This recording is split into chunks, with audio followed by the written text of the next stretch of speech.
ಏನು ಬೆಳಗಾವಿ ನಗರದ super speciality ಆಸ್ಪತ್ರೆ ನೂತನವಾಗಿ ನಿರ್ಮಾಣವಾಗಿದ್ದರ ಬಗ್ಗೆ ಆರಂಭಕ್ಕೆ ಮುನ್ನ ಕಟ್ಟಡವನ್ನು ಹಾನಿ ಮಾಡಿದಾರ ಮತ್ತು ಏನು ಕಟ್ಟಡ ಗುತ್ತಿಗೆದಾರದಾರ ಕಳಪೆ ಕಾಮಗಾರಿ ಆಗಿದೆ ಅಂತ ಹೇಳಿಕೆಸಿ ನಾವು ಹಿಂದಿನ ಸಾರಿ ಮುಖ್ಯ ಲೋಕಾಯುಕ್ತ ಅಧಿಕಾರಿಗಳು ಬಂದಾಗ ಬೆಳಗಾವಿಗೆ ಬಂದಾಗ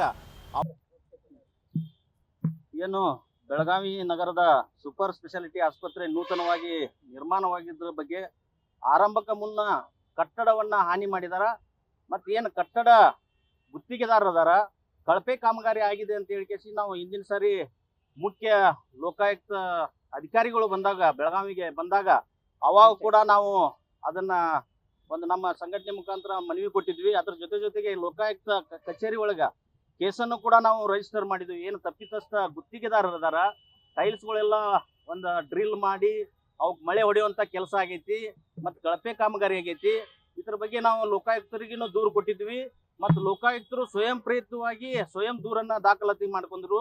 ಅದರ ಜೊತೆಯಲ್ಲಿ ಮಾನ್ಯ ಮುಖ್ಯಮಂತ್ರಿಗಳಿಗೆ ಸಿದ್ದರಾಮಯ್ಯ ಸಾಹೇಬರಿಗೂ ಕೂಡ ಖುದ್ದಾಗಿ ನಾವು ಬೆಂಗಳೂರು ವಿಧಾನಸೌಧದಲ್ಲಿ ಮನವಿಯನ್ನು ಮಾಡಿದ್ವಿ. ಮತ್ತು ಶಾಲಿನಿ ರಜನೀಶ್ ಮೇಡಮ್ ಅವರಿಗೆ ಏನು ಸರ್ಕಾರದ ಕಾರ್ಯದರ್ಶಿ ಅದಾರ ಅವ್ರಿಗೂ ಕೂಡ ಮನವಿ ಮಾಡಿದ್ವಿ. ಎಲ್ಲಾನು ಕೂಡ ತನಿಖಾ ಹಂತದಲ್ಲಿ ಬಂದು ಈಗ ಆ ಟೈಲ್ಸನ್ನು ಅದನ್ನೆಲ್ಲಾನು ಟೈಲ್ಸನ್ನು ಡೆಮಾಲಿಷ್ ಮಾಡಿ ಮತ್ತೆ ಹೊಸದಾಗಿ ಕುಣಿಸುವಂಥ ಕೆಲಸನ ಈಗ ಕೆಲವೇ ದಿನಗಳಲ್ಲಿ ಒಂದು 4 ದಿನ ಆಯಿತು ಪ್ರಾರಂಭ ಮಾಡಿದಾರ. ಏನು ಇದಕ್ಕೆ ಕಳಪೆ ಕಾಮಗಾರಿ ಆಗಿದೆ, ಇದಕ್ಕೆ ಏನು ನಮ್ಮ ಡೈರೆಕ್ಟರ್ ಅದಾರ, ನಿರ್ದೇಶಕರದಾರ ಭೀಮ್ಸದ ಅವರು ಮತ್ತೆ ಮುಖ್ಯ ಆಡಳಿತಾಧಿಕಾರಿ ಅದಾರ, ಇದಕ್ಕೆ ನೇರ ಹೊಣೆ ಕಂಡು ಬರ್ತಾ ಇದೆ. ಯಾಕಂತಂದ್ರೆ ಇಷ್ಟೊಂದು ದೊಡ್ಡ ಕೋಟ್ಯಾಂತರ ರೂಪಾಯಿ, 100 ಕೋಟಿ ರೂಪಾಯಿ ಇಲ್ಲಿ ಸರ್ಕಾರದ ಹಣವನ್ನು ವ್ಯಯ ಮಾಡಿ, ಸಾರ್ವಜನಿಕ ಹಣವನ್ನು ವ್ಯಯ ಮಾಡಿ ಇಲ್ಲಿ ಇಂಥದ್ದೊಂದು ದೊಡ್ಡ ಸೂಪರ್ ಸ್ಪೆಷಾಲಿಟಿ ಆಸ್ಪತ್ರೆಯನ್ನ ಪ್ರಾರಂಭ ಮಾಡಿದಾರ. ಇದು ಆರಂಭಕ್ಕೆ ಮುನ್ನ ಈ ರೀತಿಯಿಂದ ಕಳಪೆ ಆಗ್ತಾ ಇದೆ. ಯಾಕೆ ಡೈರೆಕ್ಟರ್ ಇಷ್ಟೊಂದು ನಿರ್ಲಕ್ಷ್ಯನ ಅವ್ರಿಗೆ ಗೊತ್ತಿಲ್ವಾ ಯಾವ ರೀತಿಯಿಂದ ಕಳಪೆ ಆಗ್ತಾ ಇದೆ, ಏನಾಗ್ತಾ ಇದೆ? ಟೈಲ್ಸ್ ಉಚ್ಚಿ ಬಿದ್ದರೂ ಕೂಡ ಅವಕ್ಕೆ ಡ್ರಿಲ್ ಹೊಡೆದು ಮಳೆ ಕುಂಡಿಸ್ತಾ ಇದಾರೆ ಅಂತಂದ್ರೆ ಯಾವ ನಾಚಿಕೆ ಇಡ್ತಾನ ಇದು? ಇದಕ್ಕೆ ಸಂಬಂಧಪಟ್ಟ ಅಧಿಕಾರಿಗಳ ಮೇಲೆ ಸೂಕ್ತ ಕಠಿಣ ಕಾನೂನು ಕ್ರಮ ಆಗಬೇಕು. ಮತ್ತೆ ಇದಕ್ಕೆ ಒಂದು ಸಮಿತಿಯನ್ನು ರಚನೆ ಮಾಡಿ ಇದನ್ನು ತನಿಖೆಗೆ ಒಳಪಡಿಸ್ಬೇಕಂತ ಹೇಳಿ ನಾವು ಲೋಕಾಯುಕ್ತವ್ರಿಗೆ ದೂರು ಸಲ್ಲಿಸಿದ್ವಿ, ಮಾನ್ಯ ಮುಖ್ಯಮಂತ್ರಿಗಳಿಗೆ ದೂರು ಸಲ್ಲಿಸಿದ್ವಿ, ಮಾನ್ಯ ಶಾಲಿನಿ ರಜನೀಶ್ ಮೇಡಮ್ ಅವರಿಗೆ ಸರ್ಕಾರದ ಕಾರ್ಯದರ್ಶಿ ಅವರಿಗೆ ದೂರು ಸಲ್ಲಿಸಿದ ಪ್ರಯುಕ್ತವಾಗಿ ಈಗ ಮತ್ತೆ ಹೊಸ ಟೈಲ್ಸ್ ಅನ್ನು ಕುಣಿಸುವಂತ ಕೆಲಸ ಸೂಪರ್ ಸ್ಪೆಷಾಲಿಟಿ ಆಸ್ಪತ್ರೆಯಲ್ಲಿ ನಡೀತಾ ಇದೆ. ಮತ್ತು ಅದ್ರ ಜೊತೆಯಲ್ಲಿ ಇಷ್ಟೊಂದು ಬಹುಕೋಟಿ ಏನು ಇದನ್ನ ಇನ್ವೆಸ್ಟ್ ಮಾಡಿ ಇದನ್ನ ಕಟ್ಟಡ ಮಾಡಿದಾರ. ಕಟ್ಟಡನ್ನ ಸ್ಲ್ಯಾಬ್ ಡ್ರಿಲ್ ಹೊಡೆದು AC ಪಿಟ್ ಮಾಡ್ತಾರ. ಹವಾ ನಿಯಂತ್ರಕ ಒಂದು ಯಂತ್ರಗಳನ್ನ ಅಳವಡಿಸೋದು 10 ರಿಂದ 15 AC ಪಿಟ್ ಮಾಡ್ತಾರ. ಯಾವುದೂ ಕೂಡ ಇಂಜಿನಿಯರ್ ಹೇಳ್ತಾರೆ ಯಾವುದೂ ಸ್ಲ್ಯಾಬ್ ಅನ್ನ ಒಡಿಲಿಕ್ಕೆ ಯಾರಿಗೂ ಕೂಡ ರೈಟ್ಸ್ ಇಲ್ಲ. ಆದ್ರೆ ಡೈರೆಕ್ಟರ್ ಇಲ್ಲಿ ಯಾವ್ದಾವುದೋ ಒಂದು ಉಡಾಪಿ ಉತ್ತರವನ್ನು ಕೊಡಕತ್ತಾರ. ಅದಕ್ಕೆ ನಾವು ಈಗಲೇ ಇನ್ನೊಂದು ಸಾರಿ ನಾವು ಮನವಿ ಮಾಡ್ತಾ ಇದೀವಿ, ಮಾಧ್ಯಮ ಮುಖಾಂತರ ಹೇಳ್ತಾ ಇದೀವಿ, ಇದಕ್ಕೆ ಏನು ನಿರ್ಲಕ್ಷ್ಯ ವಹಿಸಿದಾರ. ಯಾಕಂದ್ರೆ ನೇರವಾಗಿ ಕಂಡು ಬರ್ತಾ ಇದೆ ಇದರಲ್ಲಿ ಒಂದು ಭ್ರಷ್ಟಾಚಾರ ನೇರವಾಗಿ ಎದ್ದು ಕಾಣ್ತಾ ಇದೆ. ಯಾಕಂದ್ರೆ ಅಲ್ಲಿರುವಂತ ಗುತ್ತಿಗೆದಾರರು ಮತ್ತು ನಿರ್ದೇಶಕರು ಹಾಗೂ ಆ ಮುಖ್ಯ ಆಡಳಿತಾಧಿಕಾರಿಗಳು ಇದರಲ್ಲಿ ಭಾಗಿಯಾದಾರ ಅನ್ನೋಂತ ನೇರವಾಗಿ ಪ್ರತ್ಯಕ್ಷವಾಗಿ ಕಂಡು ಬರ್ತಾ ಇದೆ. ರಾಜಶೇಖರ್ ಇಂಡಲ್ಗಿ, DSS ಜಿಲ್ಲಾ ಪ್ರಧಾನ ಕಾರ್ಯದರ್ಶಿ, ಬೆಳಗಾವಿ. ಸೂಪರ್ ಸ್ಪೆಷಾಲಿಟಿಯಲ್ಲಿ ಏನಾಗಿದೆ, ಆ್ಯಕ್ಚುಲಿ ಇದು super speciality building central AC building. Last ನಾವು ಅದು ಹ್ಯಾಂಡ್ ಓವರ್ ಮಾಡ್ಕೊಂಡು 1 ವರ್ಷ ಆಗಿ ಸ್ಟಾರ್ಟ್ ಮಾಡಿದಾಗ ಈಗ ಅದು ಸೆಂಟ್ರಲ್ AC ಚಾಲೂ ಮಾಡಿದಾಗ ಅವರು ನಮ್ಮ KHSDP ಇಂಜಿನಿಯರ್ ಹೇಳ್ತಿದ್ದಾರೆ ಅದು ಬಿಕಾಸ್ ಆಫ್ ಕೋಲ್ಡ್ ಮತ್ತು ಸಿವಿಯರ್ ಮಳೆ ಇರೋದ್ರಿಂದ ಸ್ವಲ್ಪ ಕೆಲವು ಟೈಲ್ಸ್ ಲೂಸ್ ಆಗಿ ಅದು ಕಳಚಿರ್ತದೆ. ಆ ಕಳಚಿದ್ದಾಗ ಏನಾಯಿತು, ನಾನು ಅವರಿಗೆ KHSDP ಇಂಜಿನಿಯರಿಗೆ ನಮ್ಮ ಧಾರವಾಡ ಮತ್ತು ಸೂಪರ್ಡೆಂಟ್ ಇಂಜಿನಿಯರಿಗೆ ಒಂದು ಲೆಟ್ರ್ ಬರೆದಿದ್ದೆವು. ಮತ್ತು ಒಂದು ಕಾಪಿಯನ್ನು ನಮ್ಮ ಸೆಕ್ರೆಟರಿ ಮತ್ತು ನಮ್ಮ DME ಅವರಿಗೂ ಹಾಕಿದ್ದೇನೆ. ಹಾಕಿದಾಗ ಅವ್ರು ಏನು ಮಾಡಿದ್ರು, ಅದು ನಾನೊಂದು ಕಾಪಿ ಹಾಕಿ ಅವರಿಗೆ ಅದು ಎಲ್ಲ ಚೇಂಜ್ ಮಾಡಬೇಕಂತ ಇನ್ಸ್ಟ್ರಕ್ಷನ್ ಮಾಡಿದಾಗ ಬಂದು ಎಲ್ಲ ಅದನ್ನು ರೀಫಿಕ್ಸ್ ಮಾಡಿದರು. ಮಾಡಿ ಅವ್ರು ಏನಂದ್ರೆ ಮುಂದೆ ಬಿಕಾಸ್ ಆಫ್ ಅಂದರೆ ಸೆಂಟ್ರಲ್ AC ಇರೋದ್ರಿಂದ ಇಲ್ಲಿ ಬೆಳಗಾವಿ ಈ ಕ್ಲೈಮೇಟಲ್ಲಿ ಸ್ವಲ್ಪ ಕಾಂಟ್ರಾಕ್ಷನ್ ಆಗೋದ್ರಿಂದ ಮತ್ತೆ ಅದು ಕಳಚಿ ಬೀಳೋದು ಇದಿದೆ. ಬಟ್ ನಾವು ಫಿಕ್ಸ್ ಮಾಡಿದ್ದೆವು, ಒಂದು ಸ್ಕ್ರೂ ಹಾಕ್ತೇವೆ, ಅದು ಹಾಕಿ ಅದಕ್ಕೆ ಏನೋ ಪ್ಲಾಸ್ಟರ್ ಹಾಕಿ ಗಮ್ ಏನೋ ಹಾಕಿದ್ದು ಮಾಡ್ತೇವೆ ಅಂತೇಳಿ ಹೇಳಿ ಅವ್ರು ಆ ಥರ ಮಾಡಿದರು. ಆಮೇಲೆ ಏನಾಯಿತು, ಮತ್ತು ಮಾನ್ಯ ಲೋಕಾಯುಕ್ತ ಚೀಫ್ ಜಸ್ಟಿಸ್ ಅವರು ಇಲ್ಲಿ ಬೆಳಗಾಂದ ಭೇಟಿ ಕೊಟ್ಟಾಗ ಅವರಿಗೆ ಅದು 1-2-3 ಜನ ಈ ಥರ ಸೂಪರ್ ಸ್ಪೆಷಾಲಿಟಿಯಲ್ಲಿ ಟೈಲ್ಸ್ ಹೀಗೆ ಸ್ಕ್ರೂ ಹೊಡೆದಿದ್ದಾರೆ ಅಂತೇಳಿ ಕಂಪ್ಲೇಂಟ್ ಮಾಡಿದರು. ಅವರು ಅದೊಂದು ಕಂಪ್ಲೇಂಟ್ ಬುಕ್ ಮಾಡ್ಕೊಂಡು ಇವ್ರ ಮೇಲೆ ಯಾರು KHSTP ಚೀಫ್ ಇಂಜಿನಿಯರ್ ಮತ್ತು KHSTP ಸೂಪರ್ಡೆಂಟ್ ಇಂಜಿನಿಯರ್ ಧಾರವಾಡ ಅವ್ರ ಮೇಲೆ ಒಂದು ಇದು ಮಾಡಿ ಅಂದರೆ ಅವ್ರ ಮೇಲೆ ಅವರಿಗೆ ಎನ್ಕ್ವೈರಿ ಸಲುವಾಗಿ ಅದಕ್ಕೆ ಬೆಂಗಳೂರಿಗೆ ಅವರಿಬ್ಬರನ್ನು ಮತ್ತು ನನ್ನನ್ನು ಕರೆದಿದ್ದರು.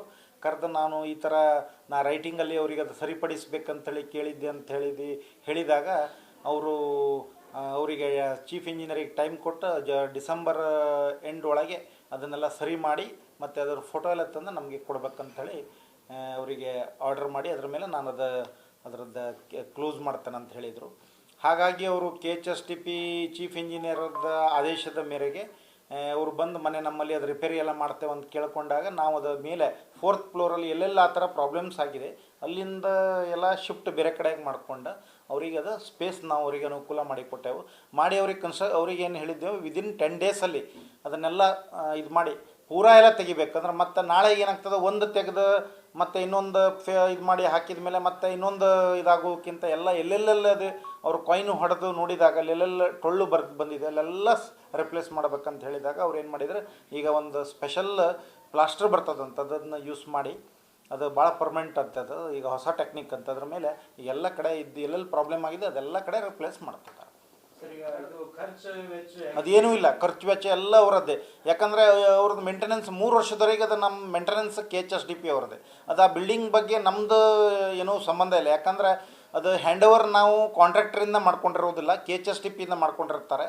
ಅವ್ರು KHSTPಗೂ ಅವರಿಗೂ ಬೈಂಡಿಂಗ್ಸ್ ಇರ್ತದೆ ಮತ್ತು ಅವ್ರದ್ದು ಇಲ್ಲಿ ಇವ್ರ ಡೆಪಾಸಿಟು ಇದೆ ಅವ್ರದ್ದು. ಅಂದರೆ 5 ಇಯರ್ಸ್ ಮೇಲೆ ಅದು ರಿಲೀಸ್ ಮಾಡ್ತೇವೆ. ಅದೊಂದು ಅವರ ಈಗ ಟೆಂಡರ್ ಅವರಿಗೆ ಅಲಾಟ್ ಆದಾಗ ಒಂದು ಡೆಪಾಸಿಟ್ ಅವರು ಹೈ ಅಮೌಂಟ್ ಡೆಪಾಸಿಟು ಮಾಡಿರ್ತಾರೆ ಮತ್ತು ಇನ್ನೂ ಅವರದ್ದು 1 crore 30 lakhs rupees ನಾವು ಅವರಿಗೆ ಕೊಡೋದು ಪೆಂಡಿಂಗೂ ಇದೆ. ಆಮೇಲೆ ಸರಿ ಈ ಎಲ್ಲ ಆಗೋ ಮುಂಚೆ ಒಂದು ವರದಿ ಕೊಟ್ಟಿರ್ತಾರೆ ಸರ್, ಥರ್ಡ್ ಪಾರ್ಟಿ ಇನ್ಸ್ಪೆಕ್ಷನ್ ಆಗಿರುತ್ತೆ.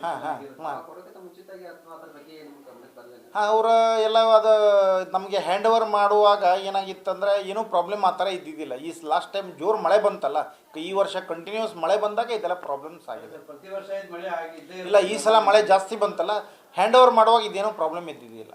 CM ಬಂದು ಉದ್ಘಾಟನೆ ಮಾಡ್ತಾರೆ ಆಮೇಲೆ ಇದೆಲ್ಲ ಇಲ್ಲ, ಇದು CM ಉದ್ಘಾಟನೆ ಮಾಡೋಕ್ಕಿಂತ ಮುಂಚೆನೇ ಇದು ಪ್ರಾಬ್ಲಮ್ಸ್ ಎಲ್ಲ ಆಗಿ ಒಂದು 4-5 ಮಂತ್ಸ್ ಆಯಿತು.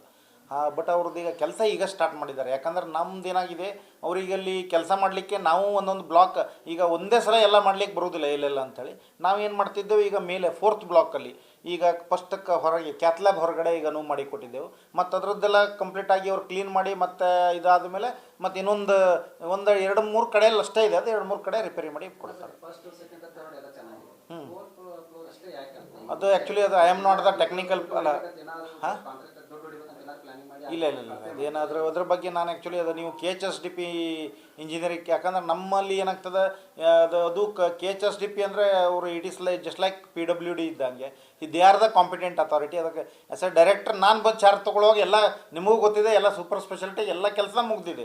ಬರೀ ಹ್ಯಾಂಡ್ ಓವರ್ ಮಾಡ್ಕೊಳ್ಳೋದು ಲೇಟ್ ಆಯ್ತು. ಯಾಕಂದರೆ ಅವ್ರು IMA ಹಾಲ್ ಇತ್ತಲ್ಲಿ ನಮ್ಮ ಹಾಸ್ಪಿಟಲ್ ಪಕ್ಕದಲ್ಲಿ. ಆ IMA ಅವ್ರದ್ದು ಏನಾಗಿದೆ ಪ್ರಾಬ್ಲಮ್ ಅಂದರೆ ಅವ್ರು ನಮ್ಗೆ ಅದು ಹ್ಯಾಂಡ್ ಓವರ್ ಮಾಡಲಿಕ್ಕೆ ರೆಡಿ ಇದ್ದಿದ್ದಿಲ್ಲ. ಅದು ಮತ್ತು ಅದರಲ್ಲಿ ನಮ್ಮ minister, honourable minister, district minister ಮತ್ತು MLA ಅವರಿಗೆಲ್ಲ ಕನ್ವಿನ್ಸ್ ಮಾಡಿ ಅವರಿಗೆ ಆ ಕಡೆ ಜಾಗ ಎಲ್ಲ ಕೊಟ್ಟ ಮೇಲೆ ಅದು ಪ್ರಾಬ್ಲಮ್ ಸಾಲ್ವ್ ಆಯಿತು. ಯಾರು ಹೊಣೆ ಸರ್ ಇದಕ್ಕೆ? ಯಾವುದು ಇವರ ಕಾಂಟ್ರಾಕ್ಟರ್ ಅಥವಾ ಯಾರ ಮೇಲೆ ಕ್ರಮ ಆಗಬೇಕಲ್ಲ? ಇಲ್ಲ, ಕ್ರಮ ಆಗೋಕೆ ಅವ್ರು ಈಗ ಲೋಕಾಯುಕ್ತದಲ್ಲಿ ಅದು ಅವರು ಅದು ನೋಟ್ ಮಾಡ್ಕೊಂಡು ಅವ್ರು ಕರೆಸಿದ್ದಾರೆ. ಅವ್ರು ಕರೆಸಿ ಲೋಕಾಯುಕ್ತ ಅವರು ಲಾಸ್ಟ್ ಮಂತ್ ಲೋಕಾಯುಕ್ತ ಚೀಫ್ಸ್ ಅವರು ಕರೆಸಿ ಅವರಿಗೆ ಟೈಮ್ ಗಡುವು ಕೊಟ್ಟಿದ್ದಾರೆ. ಈಗ ಅದು ರಿಪೇರಿ ಮಾಡ್ತಿದ್ದಾರೆ. ಹೊಣೆ ಅಂದ್ರೆ ರಿಪೇರಿ ಮಾಡ್ತಿದ್ದಾರೆ. ರಿಪೇರಿ ಮಾಡಿದ್ರೆ ಮುಗೀತದ, ಆ ಥರ ಇದೆ ಅದು.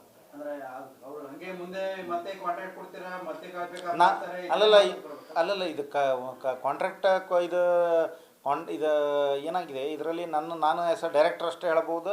ಆ್ಯಸ್ ಎ KHSTPಗೆ ನಾವು ಅವರು ಈಗ ಅವರು ಮೇಂಟೆನೆನ್ಸ್ 3 ವರ್ಷ ಅವ್ರದ್ದಿದೆ. ನಾನು ಏನು ಪ್ರಾಬ್ಲಮ್ ಇದ್ದದ್ದು ಅವರಿಗೆ ಅವ್ರ ಗಮನಕ್ಕೆ ತಂದಿದ್ದೇನೆ. ಅವ್ರು ರಿಪೇರಿ ಮಾಡಿಸ್ತಿದ್ದಾರೆ. ಮತ್ತು ಹೋಗಿ ನೆಕ್ಸ್ಟ್ ಈ ಮಂತ್ ಡಿಸೆಂಬರಲ್ಲಿ ಅವ್ರು ಹೋಗಿ ಇನ್ನೊಂದು ಸಲ ಅದರದ್ದೆಲ್ಲ ವಿಡಿಯೋ ತೊಗೊಂಡು ಹಿಂಗೆ ನಾವೆಲ್ಲ ಟೈಲ್ಸ್ ಎಲ್ಲ ಹಾಕಿದ್ದೆವು, ಸರಿ ಮಾಡಿದ್ದೆವು ಅಂಥೇಳಿ ಅವರು ಅಲ್ಲಿ ಪ್ರೆಸೆಂಟ್ ಮಾಡ್ತಾರೆ ಅಷ್ಟೇ. ಅಲ್ಲ ಸರ್, ನೀವು ಅವ್ರು ಏನಾದ್ರು ಬರೀಬೇಕಲ್ಲ ಸರ್, ಈ ಥರ ಕಳಪೆ ಆಗಿದೆ ಅವ್ರ ಮೇಲೆ ಕ್ರಮ ಆಗಬೇಕಲ್ಲ? ಯಾರು